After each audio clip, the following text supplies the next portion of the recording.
하나님 아버지, 이들을 축복하시고 하늘의 은총과 능력과 영광의 권세를 더하여 주시옵소서. 주님 때문에 기뻐하고 주님 때문에 감사하고 주님 때문에 감격하며 여호와의 뜻과 의를 이루는 여호와의 백성 되게 하여 주시옵소서. 이들을 축복하시고 하늘 권세를 더하시고 하늘 영광을 더하여 주시옵소서. 감사합니다. 이 백성들을 축복하시고 우리 청년들 축복하셔서 이 민족을 세워가고 이뤄가는 하나님의 거룩한 백성들 되게 하여 주시옵소서. 이 시대에 바알에게 무릎 꿇지 않은 7,000명들이 되어서 하나님의 은혜 가운데 시대를 영적으로 선도해가는 각각의 이들의 삶의 분야 속에서 하나님 나라를 이뤄가는 거룩한 백성들 되게 하시고, 아버지며 각 영역의 주권을 가지고 계신 하나님의 은혜의 주권의 역사를 이들이 이뤄가는 하나님의 권세자들 되게 하여 주시옵소서. 축복하옵소서. 축복하옵소서. 우리 분당요한교회가 이들로 말미암아 더욱더 충만해지게 하시고 성령의 역사가 임재하게 하시고 이들의 뜨거운 기도로, 이들의 뜨거운 열정과 봉사헌신으로, 이들의 꿈과 비전으로, 이들의 삶 속에 이루어지는 하나님의 영광의 역사로 말미암아 하나님의 권능 나타나게 하여 주시옵소서. 축복하옵소서. 축복하옵소서. 이들을 위해서 기도한 우리 성도들 모두에게 축복하옵소서. 예수 그리스도의 이름으로 기도드리옵나이다. 아멘. 자, 우리 들어가시기 바랍니다. 박수로 한 번 더 격려합시다. 자, 우리 신속하게 들어가시기 바랍니다.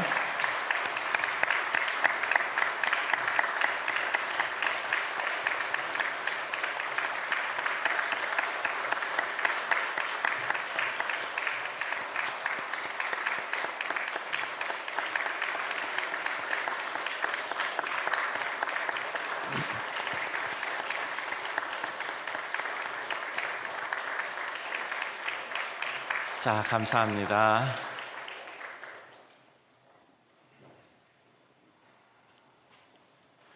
자, 우리 청년들은 따라서 합시다. 자, 우리 서 있는 청년들도 따라서 합시다. 감사합니다. 박수도 쳐주셨으니 마지막 날까지 잘 나오겠습니다. 감사합니다. 우리 항상 청년들에게 격려하고 위로하고 또 청년들이 자라서 이와 같은 교회의 든든한 믿음의 기둥이 될 수 있는 것 감사합니다. 저는 늘 우리 청년들에게 설교 말씀 전해드리는데, 이 청년들이 활동할 시기에는 정말 바알에게 무릎 꿇지 않는 7,000명과 같은 이런 사람들이 필요한 시대예요. 이제 뭐 올해 우리나라가 그 공식적인 숫자로는 3만 불 소득이 넘는다 그러잖아요. 우리가 사는 것과는 상관없이 우리는 기대 수준과 또 상대적인 격차감에서 오는 여러 가지 박탈감 때문에 우리는 체감을 하지 못하고 여러 가지 더 어려워지는 이런 느낌들이 있죠. 그럼에도 불구하고 사람들이 물질 세계는 더 풍부해져요. 근데 그러면서 나타나는 것이 뭐냐 하면 영적인 소유감, 영적인 수요감이 점점 없어진다는 말이죠. 그러다 보니까 사람들은 재밌는 일이 많아져. 예수 믿는 것보다 재밌는 일이 많아지니까 이제 점점 그와 같은 세계로 빠져 들어가는 시대입니다. 그래서 이 사람들은 한 사람이 1,000명을 담당하는 사람이 돼야만 시대를 흘러가는 이 시대에 하나님을 거부하는 역사들을 거슬러 올라갈 수 있어요. 그래서 늘 이분들은 한 사람이 1,000명을 돕는 사람이 돼야 된다, 이런 말씀 전하고 있는데 하나님의 은혜가 이들에게 임하게 될 줄로 믿습니다. 그리고 제가 이제 여름에 수련회 가면 제가 이제 말씀을 전하는데 제가 늘 공통된 걸 발견해요. 이제 이렇게 첫날 이렇게 은혜 전에 이제 우리 청년들을 가리키기 시작한 건 제가 안식년 마치고 2000년부터였거든요. 청년들 사역을 시작해야 되겠다. 근데 이제 청년들이 그때 한 7-80명 정도 모이고 있었어요. 그래서 제가 첫 해 시작하면서 여름 수련회는 300명 간다, 제가 이렇게 청년들한테 얘기를 했거든요. 제가 전에 고등부 1월에 40명 맡았는데 여름 수련회를 150명을 데리고 왔어요. 40명 맡았는데 출석이 150명이 아니라 여름 수련회를 학생들 150명, 교사 30명에서 180명을 제가 데려갔거든요. 그래서 제 기억이 생각이 나고 해서 우리 70-80명 정도 모이지만 여름 수련회 300명 간다 얘기했는데 아무도 믿지를 않았습니다. 근데 정말 청년들이 300명쯤 갔어요. 근데 가다 보니까 억지로 끌어다 온 애들이기 때문에 기도원에서 너무 저희한테 이렇게 항의가 많더라고요. 기도원에서 너무 아이들이 담배를 많이 핀다. 근데 정말 굉장히 당황한 얘기잖아요. 근데 그래도 그런 애들이 어쨌건 왔습니다. 그래서 거긴 멀어서 갈 수 있는 차편을 다 차단을 했습니다. 다 보내버렸어요. 그리고 다 버스 타고 오도록 해놓고 하고 제가 이제 성도들에게 이제 기도 후원 자들을 좋으라고 자 얘기를 해서 제가 하루에 16시간씩 기도했습니다. 학생들 데리고. 제가 거기 있어 보니까 첫날 딱 시작하는데 이거는 집회도 아니고 모임도 아니야. 우리 그 양수리 수양관에 있었던 우리 그때 수련회 이름이 재경아 수련회 가자였었어요. 근데 하루 16시간씩 기도했어요. 모든 프로그램 다 전폐하고 하루에 16 여기 그 김명식 권사님 딸 이 아주 열심히 기도하더라고. 나 거기서 보니까 우리 아버지 위해서 기도하고 막 그러더라고. 근데 그 기억이 있는데 정말 그렇게 기도했는데 뭐 기도해야 하는데 뭐 개굴개굴 하는 것 같아. 기도도 안 하고. 그래서 제가 생각에 그래 니네가 죽나 내가 죽나 보자. 제가 그래도 팔팔했던 때잖아요. 40살이었단 말이야. 가치껏 못하겠어. 뭐 니네가 죽나 내가 죽나 한번 해보자. 그래서 16시간씩 기도했다고. 근데 정말 가면서 하나님의 은혜가 나타나는 게 보이더라고요. 하나님의 은혜가 나타나는 게 보이더라고. 그래서 맨 마지막 날 그때는 정말 수련회 간 애들에게 예수 믿는 구원의 확신에 대해서 물어봐야 되는 이런 때였어. 그랬더니 예수 믿고 구원의 확신을 이번에 가지는 사람 일어나라 그랬더니 170명이 일어나더라고. 그때 억지로 데려온 애들이었었거든요. 170명이 일어나더라고. 그리고 나머지 헌신한 자들이 그러니까 나머지 애들이 일어나. 그래서 청년부의 새로운 역사가 시작됐어요. 그리고 70, 80명도 모이던 여름 수련회 단박 주일날 한 170명, 180명이 모이더라고. 그래서 제일 많이 모일 때 청년들이 900명까지 모인 거예요. 그 다음에 수련회는 청년들 560명 갔습니다. 그리고 그 다음부터는 청년부 수련회 딱 도착해서 개회 예배 여는데 4시간씩 기도했어요. 그때는 그런 방법밖에 없었어. 갑자기 뭐 짧은 시간에 뭘 어떻게 가리키고 할 수가 없었어요. 그러니까 그때는 성령의 힘에 의지할 수밖에 없었어요. 그러니까 딱 책가방 놓고 거기서 개회 예배 보통 30분 드리잖아요. 개회 예배 4시간씩 기도했어요. 화나니까 커튼 쳐놓고 이렇게 기도를 했는데 하나님의 역사가 일어나더라고요. 저는 우리 청년들이 또 하나님의 새로운 은혜를 잊게 될 줄로 믿습니다. 그래서 그들이 비전을 가지고 하나님의 역사를 가지고 하나님의 역사를 이루는 교회가 성령 충만하면요 청년들이 부흥해야 돼요. 청년들이 부흥하게 될 줄로 믿습니다. 저희 교회는 49세 이하가 53%예요. 굉장히 젊은 교회입니다. 굉장히 49세 이하가 53%입니다. 굉장히 젊은 교회거든요. 이런 교회 요새 드물어요. 근데 문제는 그분들이 헌신을 안 하잖아요. 그러니까 젊은이들의 인구가 많은데 교회는 나이 든 사람이 많아 보이는 거예요. 그건 왜냐하면 그들은 주일 낮 예배만 오기 때문에 그래요. 근데 이제 앞으로 우리 청년들이 더 기폭제가 돼서 하나님의 큰 역사를 이루게 될 줄로 믿습니다. 근데 그 수련회 가서 이렇게 첫날 좀 이렇게 요즘도 제가 꼭 여름 수련회는 인도를 하거든요. 제가 언제까지 인도할까 생각을 하고 있는데 그때 1년에 제가 수련회 그때 인도를 하자 해서 제가 이렇게 가는데 그 첫날 좀 이렇게 역시 첫날은 분위기가 잘 안 잡혀요. 그래서 기도하다 보면 이제 둘째 날이나 셋째 우리 안병준 장로님이 꼭 수련회 청년부 뭐 사주라고 200만 원씩 꼭 수련회 갈 때마다 주시더라고 매년. 그러면 그거 가지고 이제 그 아이들 자녀 라켓이나 요새는 자녀 라켓 그다음에 또 그 전에는 쉑쉑버거 같은 거 사다 줬거든요. 쉑쉑버거 먹으면 그 다음 날부터 아멘 소리가 커져.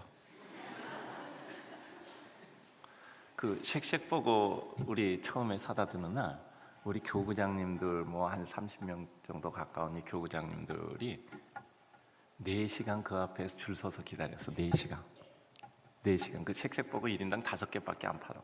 그래서 거기다가 뭐 그 아침에 10시인가 11시까지 줄 세워놓고 그때부터 이제 팔기 시작하거든요. 그 여러분 쉑쉑버거 그 아실지 모르 요새 분당에서 생겼는데 그 쉑쉑버거 그 햄버거도 비싸요. 그 쉐이크까지 하면 햄버거 하나 23,000원이야. 근데 거기서 기다리는 거 사진 찍어서 보내니까 또 애들은 또 막 은은하고 어쩌저쩌 그러면서 이 부모님들하고 아이들하고 하나가 되는 거더라고. 그러면서 그 애들이 또 뭐 거기서 다 기도하는 거 중계해서 보내고 이쪽에서도 보내고 그래서 4시간 기다려서 그 보니까 교구장님들 다 처음 들어져 있어요. 제가 아침에 다 나오라 그랬거든요. 그래서 글로 가서 근데 그래서 결국은 그 쉑쉑버거를 먹었어. 그때는 세상은 쉑쉑버거 먹어본 사람과 안 먹어본 사람으로 나뉘는 세상이야. 그래서 그 쉑쉑버거를 이렇게 가서 다 알죠. 엄마들이 그거 하는데 근데 아니 나중에 그 햇빛에 기다리니까요 청 늘어져 있어. 그래갖고 결국 사다 줬어요. 근데 색색버거 먹고 나서 갑자기 아멘 소리가 너무 뜨거워지는 거야. 난 그래서 말씀의 은혜가 아니라 색색버거의 은혜라고 난 생각을 했거든요. 이제 그런 걸 통해서 우리 장년 성도들하고 청년들이 교호하는 거예요. 서로를 느끼는 거예요. 서로를 느끼는 거. 그래서 하나님의 은혜 가운데 이와 같이 주의 역사들이 이루어지고, 그래서 저희 청년들은 우리 부모님들이 우리 청년들을 생각한다는 것을 늘 이렇게 느끼고 있어요. 우리 청년들 참 훌륭하죠. 예, 우리 청년들 다시 한번 박수 한번 격려합시다. 우리 청년들이 정말 예의가 발라요. 정말 예의가 바릅니다. 요새 저런 청년들은 정말 예의가 바르고 또 반듯하게 잘하고 있고, 우리 또 청년부 그동안 지도한 최동원 목사님 4년이나 지도했고요. 또 올해 또 서범준 목사님 청년부 지도해서 아주 또 새롭게 또 뜨거운 또 열정을 가지고 진행하는데, 저희 청년부가 정말 하나님 앞에 큰 믿음의 일꾼이 될 줄로 믿습니다. 네, 감사합니다. 오늘 제가 말씀을 전할게요. 오늘 말씀은 제가 너무 좋아하는 말씀이고 또 우리 성도들도 좋아하는 말씀입니다. 여러분도 오늘 말씀을 전하면 목사님 왜 이런 말씀을 좋아하나, 목사님들 하시는 말씀이다 라고 생각을 하죠. 다 저를 주목해 주시기 바랍니다. 오늘은 제가 짧게 말씀을 드리겠습니다. 제목이 종되었던 때, 풀려남 받았던 때를 기억하여 배려와 넓은 품을 잊지 말라라는 것입니다. 하나님께서 신명기 말씀을 전하는데, 이것은 구약의 율법에 있는 그대로입니다. 너희가 밭을 벨 때 모퉁이를 베지 말라 그랬어요. 밭을 벨 때 모퉁이는 일부러 남겨두고 베는 겁니다. 떨어진 포도원에 포도를 줍지 말라고 해서 떨어진 포도는 줍지 않는 겁니다. 그리고 떨어진 이삭은 줍지 않는 거예요. 왜냐하면 일부러 두고 가는 겁니다. 고아, 과부, 객, 나그네, 이방인들이 와서 주워갈 수 있도록. 이게 구약의 정신입니다. 율법의 정신이에요. 이게 예수님께 와서 예수님은 어떻게 버전업해서 말씀하시냐면, 내 이웃을 내 몸과 같이 사랑하라 라고 말씀하고 계신 거예요. 이게 구약의 이와 같은 율법의 정신이 예수님께 와서 이 버전업으로 해서 이건 내 이웃을 내 몸과 같이 사랑하라라고 예수님께서는 그 말씀을 성취해서 말씀하신 겁니다. 구약 시대는 이미 율법으로 이 세상에서 가난하고 힘들고 어려운 자를 배려하는 것을 법으로 만들어 놨던 거예요. 그래서 그 법정신, 법에서도 중요한 것이 법정신이잖아요. 그래서 법정신에 따라서 법 해석을 하잖아요. 해석하기 필요한 가장 중요한 학문이 세 가지입니다. 첫째는 신학이에요. 그래서 말씀을 해석을 합니다. 신학을 공부하는데 가장 중요한 게 해석하기입니다. 그 다음에 두 번째는 뭐죠? 역사의 해석이에요. 역사에는 해석이 필요합니다. 세 번째는 법이에요. 법도 해석하는 거예요. 그래서 법을 어떻게 해석해서 어떻게 적용하느냐. 그래서 법을 해석하는 데 중요한 것은 법 정신입니다. 이 법이 왜 제정이 됐는가. 그래서 그 법 정신을 왜곡하지 않고 법을 해석해서 적용을 하는 거잖아, 법률가들이. 근데 그 법률가들이 왜곡되면은 그 법 정신과 법 해석을 잘못해서 이제 정말 잘못 휘두르는 칼이 돼 버리는데, 바르게 칼을 쓰면 그것을 가지고 정확하게 이 사회의 정의나 모든 것을 구현해 갈 수 있겠죠. 마찬가지로 해석이 필요한 것이죠. 그런데 이와 같이 우리가 하나님의 말씀에 있어서도 이와 같은 하나님의 뜻이 있는 겁니다. 왜 밭모퉁이를 베지 말라고 했을까? 왜? 그리고 떨어진 이삭은 줍지 말고 떨어진 포도는 줍지 말고, 그리고 이와 같이 그것을 남겨두라고 했을까? 하나님께서 항상 어려운 사람들을 배려한 거란 말이에요. 어려운 사람을 배려한 거예요. 그리고 여러분도 우리가 잘 아는 것처럼 이 세상에는 잘 되는 사람 박수 쳐줘야 돼요. 잘 되는 사람 박수 쳐주지 않는 사회는 건전하지 못한 사회입니다. 잘 되는 사람을 박수 쳐줘서 그들이 위로와 격려를 받아서 자기가 얻은 것들을 다른 사람에게 나눠주고 싶은 마음들이 일어나도록 해야 돼요. 그래서 내가 명예롭게 내가 가지고 있는 것을 나눠주고 싶은 마음이 일어나게 하는 것이 선진사회입니다. 그리고 그들을 박수 쳐주는 게 선진사회예요. 그리고 그 다음에 어려움을 겪고 있는 사람을 배려해서 끝까지 이렇게 서서 기회를 제공해주고 같이 갈 수 있는 사회. 그래서 제가 늘 기도하잖아요. 잘 되는 사람 박수 쳐주고, 그리고 어려운 사람 끝까지 배려해서 같이 갈 수 있는 사회, 이런 건강한 사회가 되게 해주십시오. 잘 되는 사람 비난하고 안 되는 사람 정말 짓밟고, 이거는 건강한 사회가 절대 아닙니다.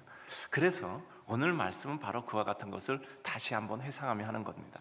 이제 과거에 들어왔던 광야의 시대를 생각하면서 하나님의 말씀을 받은 것을 생각하면서 가나안에 들어가기 전에 다시 한번 그와 같은 것을 확인해서 가르쳐 주는 것이 오늘 본문의 말씀입니다. 그래서 너는 어려운 때를 기억하여 하나님의 자비의 정신을 잊지 말라고 말씀하고 있습니다. 종되었던 때를 기억하라. 그리고 옛적을 잊지 말라. 우리도 어려웠을 때가 있어요. 우리도 고통스러운 때가 있고 우리도 가장 어려웠던 때가 있지 않습니까? 그때를 잊지 않아서 내가 어떻게 생각을 해야 될까? 내가 어떤 베품과 나눔을 이뤄야 될까? 우리 늘 그런 말씀 드리잖아요. 우리는 주머니에 구멍 좀 뚫고 다녀야 된다라고 말씀을 하잖아요. 주머니에 구멍을 뚫고 다녀야 된다. 슬슬 잊어버려. 그러니까 바보 같은 삶이야. 근데 평생 동안 그렇게 사는 게 축복. 그렇게 슬슬 다 잃어버리고 살아도 그래도 사라지면 그것이 축복이란 말이야. 그래도 그렇게 사라지면 그것이 축복이야. 하나님의 은혜, 하나님의 능력, 하나님의 영광, 하나님의 권세, 그것이 우리들에게 주어지는 하나님의 축복입니다. 그래서 우리는 하나님의 이와 같은 인생들을 사랑하는 자비의 정신을 기억해야 되는데, 뭘 기억해야 되냐면 하나님이 나에게 베풀었던 은혜를 기억하면 돼요. 내가 용서받지 못할 죄 용서받았고, 내가 하나님께 도움받지 못할 거 도움받았고, 내가 어려울 때 하나님께 눈물로 호소하며 하나님께서 나를 불쌍히 여기셨고, 나는 자격이 없는데도 불구하고 하나님께서는 내게 은혜를 주셨던 거예요. 그럼 그 생각을 하면 내가 사람에게 어떻게 생각할까? 여러분, 지난주에 제가 기독론들에 쓴 거 보셨죠? 사람 맨 마지막 한 문장 있잖아요. 사람에게 선대하는 것이 하나님께 선대하는 것이다. 자, 따라서 합시다. 사람에게 선대하는 것이 하나님께 선대하는 것이다. 사람에게 선대하는 것이 하나님께 선대하는 거예요. 그래서 우리는 그와 같은 마음을 가지고, 보아스는 어떻게 했어요? 거기다 룻이 곡식을 주스러 오는 가난한 사람이니까 곡식을 주워 오는 것으로 생각해서 밭에 일부러 하인들을 시켜서 곡식을 일부러 뿌렸단 말이에요. 왜 이렇게 했을까요? 그것을 가져가는 사람들이 자존심이 상하지 않게 일부러 그와 같은 제도를 통해서 그들이 그와 같은 것을 가져갔던. 떨어진 포도는 절대 줍지 않았어요. 나중에 사람들이 와서 주워갈 수 있도록. 감람원에서도 떨어진 감람나무 열매는 주지 않았단 말이야. 그리고 일부러 밤모퉁이, 오늘도 보면 한 무에 대해서는 너희가 그것을 다시 가지러 가지 말라라고 얘기했어요. 너희가 거둔 덩어리, 너희가 거둔 부분, 이거 너희가 잊어버리고 왔으면 그냥 잊어버리고 가라. 일부러 잊어버리고 가라. 너희가 어리석어서 아니라 그것이 너희가 정말 하나님을 사랑하고 하나님을 사랑하시는 것이 인생을 사랑하는 것이다. 여러분, 분당중앙교회가 이때까지 28년 동안 지내면서 여러분, 분당중앙교회가 어렵다는 얘기를 한 적 여러분 한 번도 들어봤습니까? 우리 교회가 경제적으로 어렵다라는 얘기 한 번이라도 들어봤습니까? 여러분, 교회가 어려우니까 헌금을 좀 더 하십시오 라는 얘기 한 번이라도 들어본 적 있습니까? 저는 목사라서 해본 적이 없어요. 그러니까 여러분 들어본 적이 없을 겁니다. 제가 한 가지 말씀드릴게요. 분당중앙교회는 끝까지 줬습니다. 끝까지 줬어요. 제가 목사가 하는 거 아니잖아. 다 성도들이 하는 거잖아. 성도들이 하는 거잖아. 강의를 가요. 그럼 맨손으로 못 가겠어. 어려운 분들이 많이 모이면 마음이 불편해서 못 가겠어. 그럼 준비해서 가서 가실 때 여비라도 나눠드리면, 그런 적이 한 번도 없는 거야.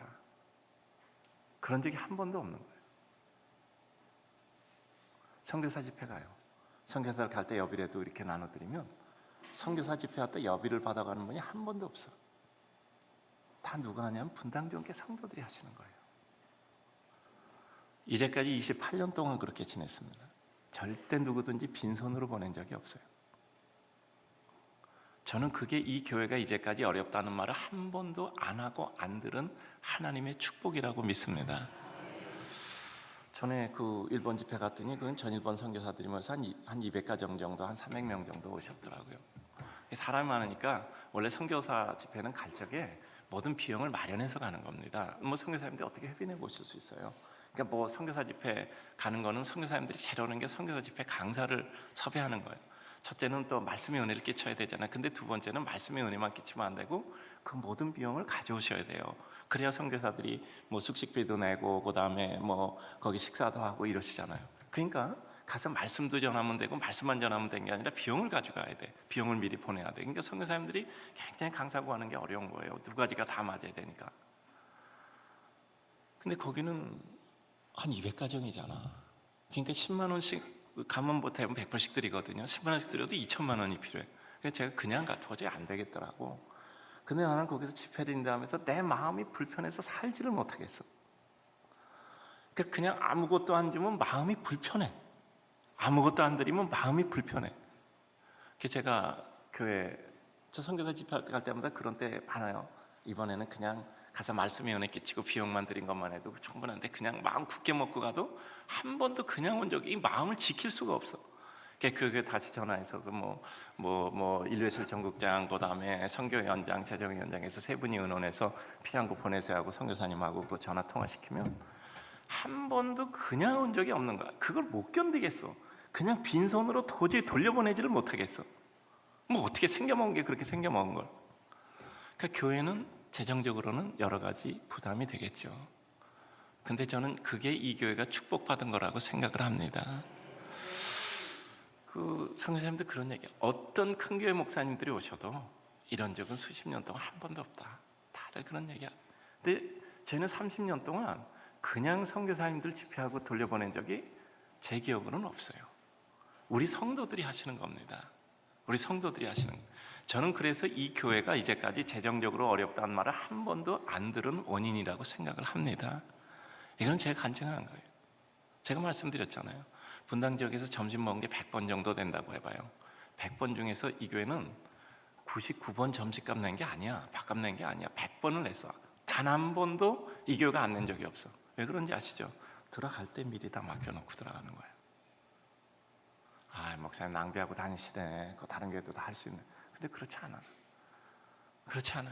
그러니까 제가 가면 싫어하질 않더라고. 돈을 내는 사람은 말을 하지 말아야 돼. 돈 내는 사람이 말하면 돈 냈으니까 돈값 한다고 얘기해. 돈을 내는 사람은 말하지 말아야 돼. 슬며시 돈만 내고 가야 돼. 돈 내는 사람이 말하면 돈값 한다고 얘기해요. 우리는 하나님의 은혜 가운데 베풀면 그것으로 끝나는 거야. 제가 제일 좋아하는 말, 전도서. 너의 식물을 물 위에 던져라. 여러 날 후에 다시 거두리라. 그냥 물 위에 던지는 거예요. 물 위에 던지는 거예요. 끝없이 물 위에 던지는 거예요. 주머니에 구멍 뚫고 다니는 거예요. 여러분, 우리가 살아가는데 저는 하나님께 기도하기를 제가 죽을 때까지 그렇게 살기를 기도하고 있습니다.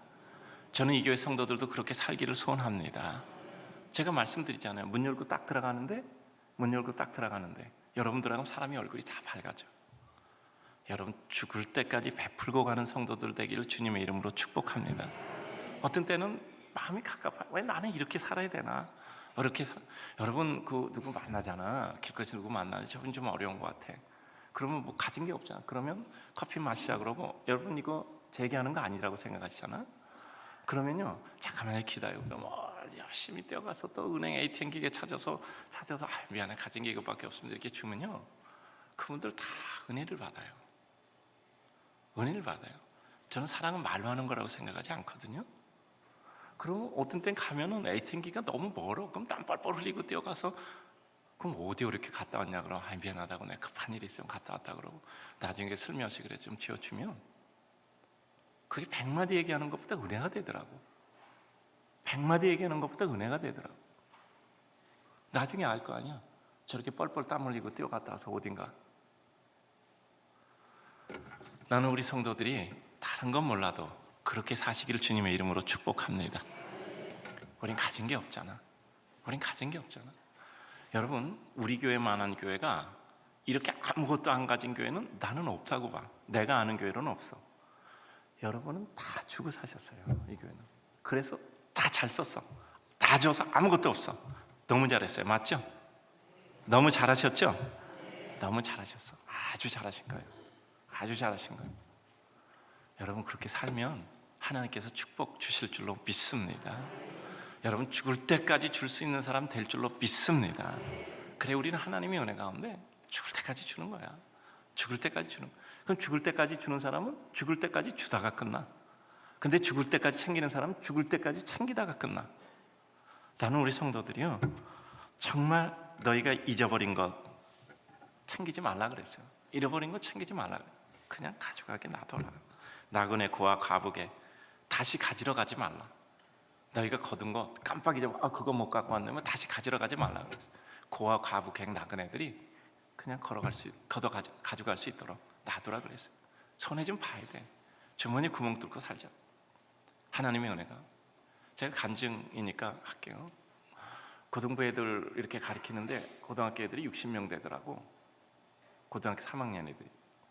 그 60명을 하루에 60번을 저녁을 먹었어. 하루에 한 명씩 데리고. 제 홍릉교에서 그 카이스트 있는데 거쳐서, 그 다음에 한국경제원 있는데 거쳐서 걸어가기 아주 좋은 길이야. 걸어가면 거기 경희대학교 앞에 TGI 프라이데이하고, 그 다음에 거기 버거킹하고 있어. 그럼 하루씩 바꿔서 하루는 TGI, 하루는 버거킹에서 먹고 60일을 60번 저녁을 먹었어. 갔다 오면 또 이렇게 과자라도 하나 사서 보내고. 근데 그때 내 사례가 한 10만 원쯤 됐던 것 같아. 그거 감당을 할 수 있겠어요? 근데 그럼에도 불구하고 60번을 했어. 근데 하나님이 축복하시더라고. 하나님 축복하시더라고. 저는 여러분들이 이와 같이 저에게 좋은 기회를 주셔서 제가 하고 싶은 것 하고 살 수 있게 돼서 감사하게 생각합니다.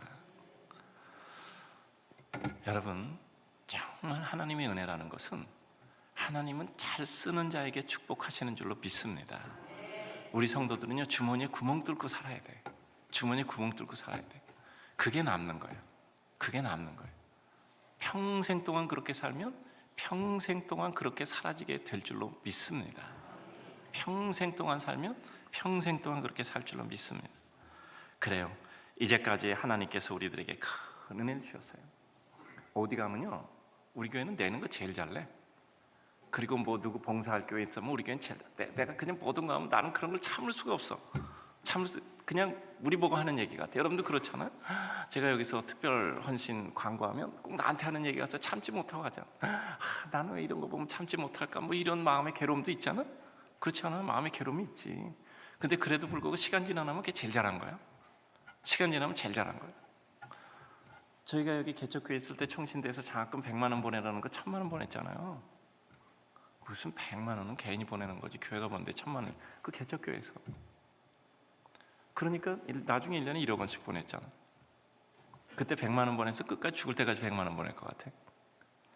우리가 하나님의 은혜 가운데 정말 그렇게 살면 사라집니다. 우리 성도들 가진 거 없으니까 그렇게 줄 수는 없어요. 가진 거 없으니까 그러면 마음이라도 그렇게 사시면 어느 날 정말 사탕 한 개라도 그렇게 주시면 그게 점점 커지게 될 줄로 믿습니다. 저는 우리 성도들도 그렇게 살고 있어요. 지금 우리 성도들은 교회에서 하도 귀에 못이 박히도록 들어서 그렇게 살고 있는 줄로 믿습니다. 절대 후회하지 마세요.